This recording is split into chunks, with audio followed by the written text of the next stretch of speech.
સર્વેને જય શ્રી કૃષ્ણ। આજે આપણે ફાગણ મહિનામાં આવતા વ્રત અને તહેવારોના બારેમાં જાણીશું।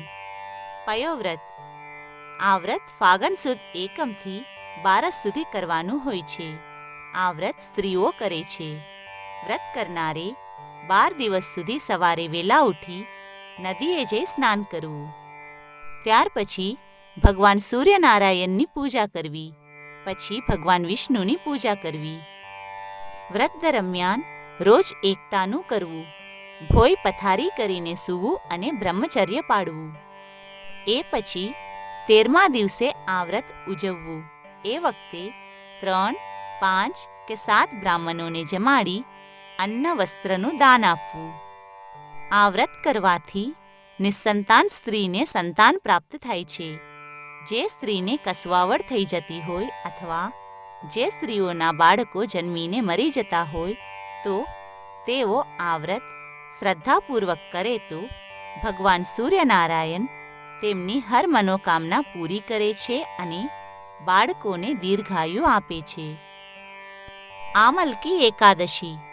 આ એકાદશીનું વ્રત વિષ્ણુલોકની પ્રાપ્તિ કરાવનારું છે। આ એકાદશીના દિવસે સ્નાનાદિથી પરવારી ઉપવાસ કરવાથી હજારો ગૌદાન જેટલું પુણ્ય પ્રાપ્ત થાય છે। ધૂળેટી। હોળી પછી યાની ફાગણ વદ એકમના દિવસે ધૂળેટીનો દિવસ આવે છે। આ દિવસે મંદિરોમાં અબીલ, ગુલાલ અને કેસુડાના પાણીથી રંગોત્સવ મનાવવામાં આવે છે। રંગપંચમી।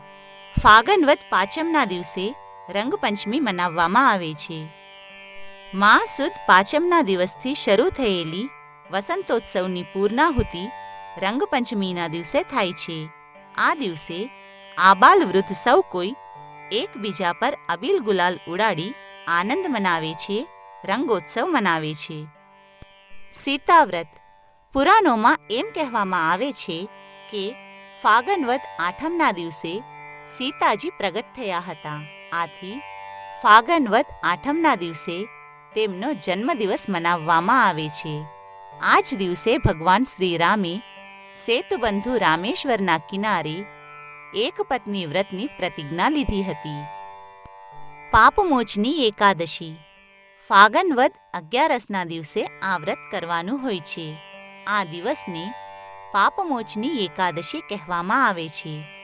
એમ કહેવાય છે કે આ દિવસે મેધાવી ઋષિ અને મંજુઘોષા નામની અપ્સરાએ વિધિપૂર્વક આ વ્રત કર્યું હતું। આથી તેઓ દોષમુક્ત બન્યા હતા। આ દિવસે વ્રત કરનારે ધર્મ ધ્યાન દાન કરવું, આથી એના પાપોનો નાશ થાય છે।